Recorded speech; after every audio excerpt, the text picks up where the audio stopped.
How's it going, my healthy bakers? Hope your day's going well so far. Welcome back to another video. Today we're making protein bagels. They won't get you jacked, but they make a nice meal. So let's get in the kitchen and get started.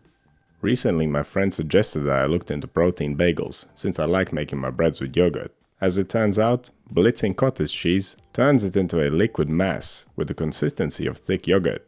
So I thought, why not give it a go? These protein bagels turned out very good. There are equal amounts of cottage cheese and flour in this recipe, but even with such a high liquid content, the dough is extremely easy to handle. It's a quick and easy recipe with a fun twist. Of course, there isn't much protein in a single bagel, but if you load it with protein-rich fillings, then it will add up. So let's get on with it. Let's see what we need to make these bad boys. Starting with the most important ingredient, the cottage cheese. And make sure you're buying cottage cheese, not curd cheese. It needs to be the liquid kind, not the dry and crumbly one.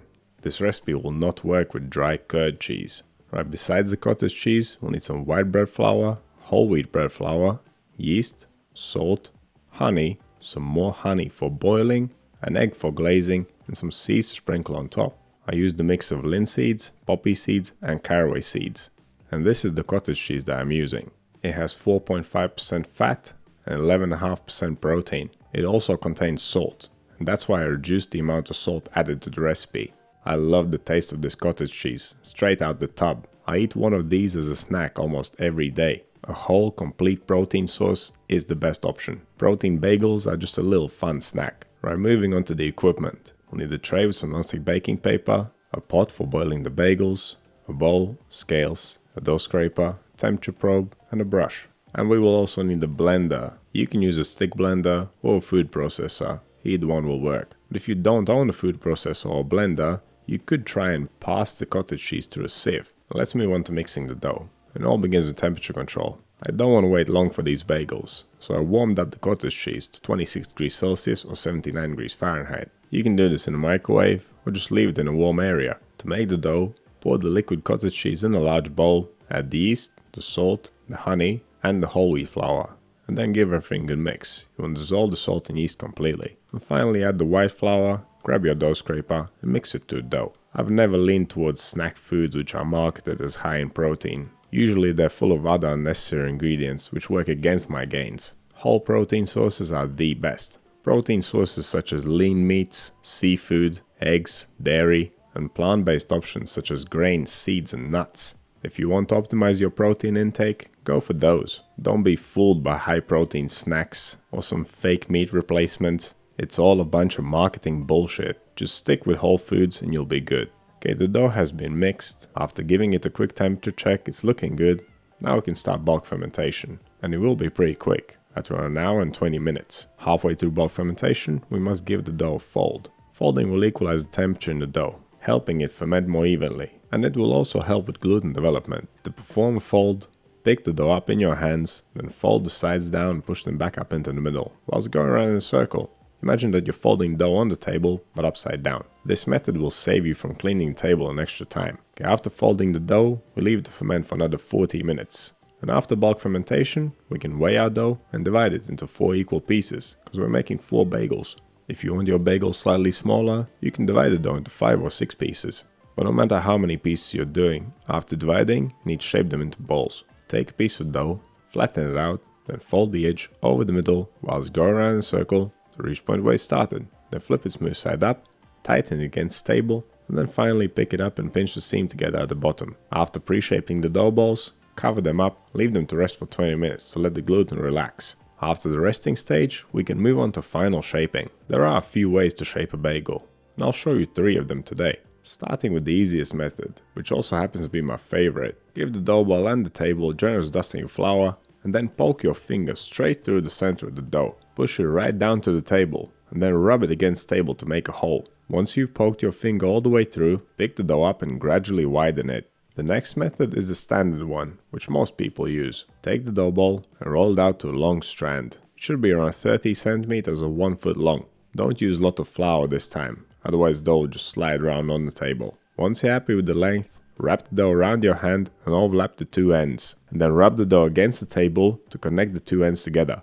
You have to be quite firm when you do this, otherwise the bagel will come undone as it boils. The final method is similar to the previous one. The only difference here is that we twist the dough after rolling it out and before connecting it. Apparently this makes the bagel chewier, but I haven't noticed it really. And anyway, I like to make bagel sandwiches. Chewy bagels don't work well in such an application, in my opinion, because all the fillings squish out as you try to bite through the bread. You can certainly try all three methods and find out which one works best for you. So the bagels have been fully shaped. The one on the top left was shaped using the first method, the one on the top right was a twisted one, and the two on the bottom were made using the second method. We don't need to cover them for the final proof, it will only take 30 minutes. Turn the oven on towards the very end of the final proof, to 180 degrees Celsius, 355 Fahrenheit fan on, or 200 Celsius or 390 Fahrenheit fan off. Be sure to get your water boiling towards the end of the final proof. Pour the honey and the water in your pan, place the pan on high heat and bring it up to a boil. The honey is there to improve the color of the crust and give the bagel an extra bit of sweetness. I like to drop the bagels in the boiling water with the smooth side down, so that they face the correct way up as I take them out. You only need to boil them for 20 seconds per side. If you can fit more than one bagel in your pot, then do it, save yourself some time. Okay, after boiling it for 20 seconds on each side, place it back onto the non-stick paper-lined baking tray. Get the egg wash and give the dough a generous glazing. If you don't want egg on your bagel, you can skip it. You can brush the dough with some of the boiling liquid from the pot. Right, next up, give them a generous coating of seeds. Whenever you're sprinkling something on your dough, be sure to press it in gently. This really helps the seeds or anything else that it may be stick. Okay, these guys are ready for the oven, so let's get them in there. It is a high temperature bake, so it'll be pretty quick. It will only take around 18 minutes or so. Of course it may take you longer, may take you less time depending on your oven. Just keep an eye on them, and when you're happy with the color of the crust, get them out. So which one is the best looking one in your opinion? It's probably the lack of my skill, but I could never make it look perfect using the classic shaping methods. That's probably why the simple shaping methods produce the best looking bagel here. And I'm definitely sticking to it for any future bagel bakes. But what is your favorite shaping method and why? Have you tried all three of them? Do you think the twisting method makes the bagel chewier? I think they all turned out pretty much the same. If I did a blind taste test, I wouldn't be able to tell the difference for sure. There will be people who say it's not a bagel, it's just a bun with a hole. And yeah, so what? It's an absolutely delicious holy little bun. It has a great texture and is perfect for making sandwiches with. And I love that chewy scalded crust, especially when it's got a thick coating of seeds on it. But there you go, that's how you make simple protein bagels. It looks good, it tastes good, it's a great snack. Don't forget that you can get early access videos by clicking the join button on my channel. You can find all the things that I use in my Amazon store, link down below. And if you have watched this far, you obviously care about this channel, so please give me a thumbs up, it really helps out. So what do you think of this recipe? What is your favorite protein source? Let me know down in the comments. For more videos like this one, click over here. Subscribe to the channel, click right here. That's all I have for you today. Thank you so much for watching. I'll see you in the next one.